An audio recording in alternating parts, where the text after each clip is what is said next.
नमस्कार दोस्तों। तो जीवन में अच्छी चीज़ें आकर्षित करने के लिए क्या केवल आपके विचार ही महत्वपूर्ण हैं कि कुछ और चीज़ें भी महत्वपूर्ण हैं? तो सबसे पहली बात तो है विचार सबसे ज़्यादा महत्वपूर्ण है। अगर वो इतने स्ट्रॉन्ग हैं तो बाहरी और कोई भी चीज़ों की ज़रूरत नहीं पड़ती है। लेकिन अगर हम बाहरी वातावरण में थोड़ा परिवर्तन करते हैं, उसे अपनी जो इच्छा है उसके अनुकूल करते हैं, तो हमारा मैनिफेस्टेशन बहुत जल्दी हो जाता है।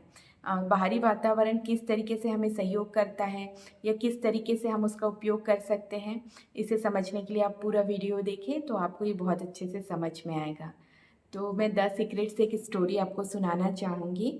तो वहाँ एक जो फेंग शुई परामर्शदाता है, उन्होंने अपने एक संस्मरण उसमें उनके संस्मरण को द सीक्रेट बुक में जगह दी गई है।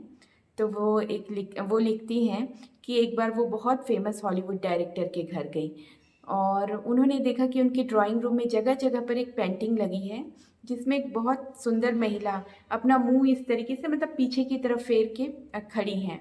तो उससे ऐसा लग रहा है कि वो कह रही हैं कि मुझे मत देखो या मैं तुम्हारी तरफ देखना पसंद नहीं करती। और ये जहाँ भी उनके घर में नज़र जा रही थी उन डायरेक्टर के घर में, तो वहाँ पे वो पेंटिंग लगी हुई थी। तो फिर मैरी ने उन डायरेक्टर से पूछा, वो बहुत प्रसिद्ध थे, बहुत सुंदर हीरोइनों से घिरे रहते थे, बहुत सुंदर महिलाएँ थी उनके टीम में। तो उनसे उन्होंने पूछा कि क्या आपको रोमांस में दिक्कतें आ रही हैं? तो उन्होंने कहा कि हाँ, दिक्कतें आ रही हैं। तो आपको कैसे पता चला? तो मैरी ने कहा कि देखिए आपने ये तस्वीर जगह-जगह लगा के रखी है, ये तो इस तरफ संकेत दे रही है कि जैसे आप महिलाओं से कह रहे हैं कि मैं मतलब या महिलाएँ आपसे कह रही हैं कि मुझे मत देखो, आपकी तरफ से मुँह फेर रही हैं। तो डायरेक्टर ने कहा कि ये पेंटिंग मैंने खुद पेंट की है, खरीदी हुई नहीं है, मैंने पेंट की है। तो फिर मैरी ने कहा कि ये तो और भी दिक्कत की बात है, आपने पूरी ऊर्जा इस चीज़ में लगा दी है, इस पेंटिंग को बनाने में, तो उसका असर और भी ज़्यादा है। तो फिर उन्होंने उन डायरेक्टर से पूछा कि आप क्या चाहते हैं? तो उन्होंने कहा कि मैं सप्ताह में 3 महिलाओं से डेटिंग करना चाहता हूँ। तो मैरी ने कहा आप एक ऐसी पेंटिंग बनाइए जिसमें आप 3 महिलाओं के साथ डेटिंग कर रहे हैं और उन्हें जगह-जगह लगाइए।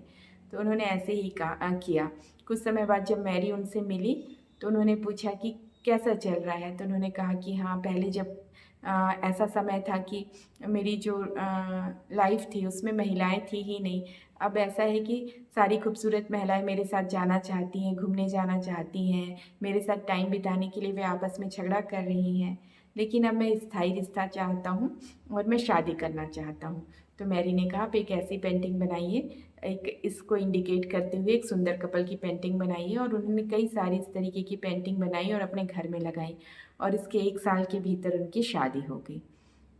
ये बिल्कुल इसका कॉन्सेप्ट वैसा ही है जैसा विज़न बोर्ड है, आपको जो चाहिए वो आप लगाइए। बार-बार आप जो देखते हैं वो अपने आप आपके सबकॉन्शियस माइंड तक चला जाता है।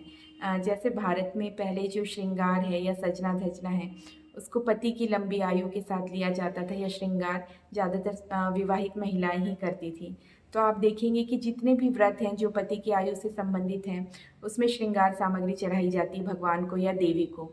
तो वो जो भी थी चूड़ी, बिंदी, सिंदूर, ये सब उस बात का प्रतीक था सुहाग का। तो वो चीज़ें देखकर अपने आप मन में फीलिंग आती थी कि ये सुहाग की सामग्री है। तो बार-बार वो पति की आयु से भी रिलेटेड था और उसे जब देखती थी महिलाएँ, तो उनके मन में अचानक मतलब अपने आप सबकॉन्शियसली ये सुहागन होने का या पति की आयु का भाव आता था क्योंकि ज़्यादातर यहाँ विवाहित महिलाएँ ही चूड़ी, बिंदी इन चीज़ों का प्रयोग करती हैं।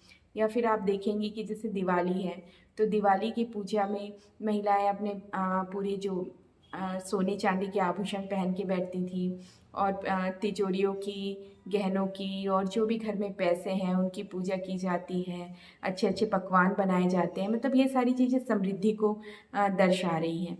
तो इस तरीके से जो बाहरी वातावरण है, उसको भी जब हम अपनी इच्छाओं के अनुकूल करते हैं, तो वो उसका रिज़ल्ट जल्दी आने लग जाता है।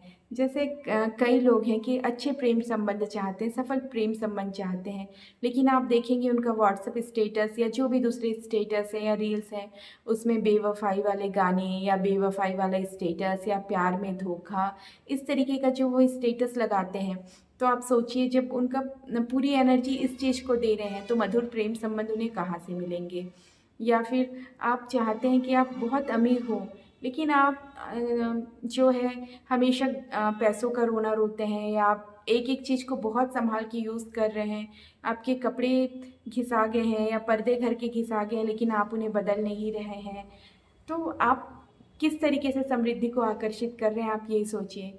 मैं बहुत खर्च करने नहीं कह रही हूँ, लेकिन जितना संभव है आपकी जैसी इच्छा है, उस हिसाब से अपने बाहरी वातावरण को रखें।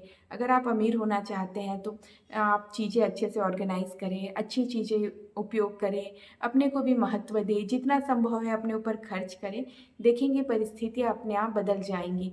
अगर संभव है आप अमीर होना चाह रहे हैं, आप चाहते हैं पैसे आकर्षित करना, तो मोबाइल का जो आपका वॉलपेपर है उसमें कोई अच्छी मतलब जो चीज़ें आपको समृद्धि का एहसास दिलाती हैं, जैसे आप नोटों की फ़ोटो लगा सकते हैं, या जो होती है ना स्वर्ण मोहरे, उसकी पिक्चर लगा सकते हैं, या कोई महंगी कार जिसको देख के आपको लगता है अमीर होने की भावना आती है, वैसी लगा सकते हैं।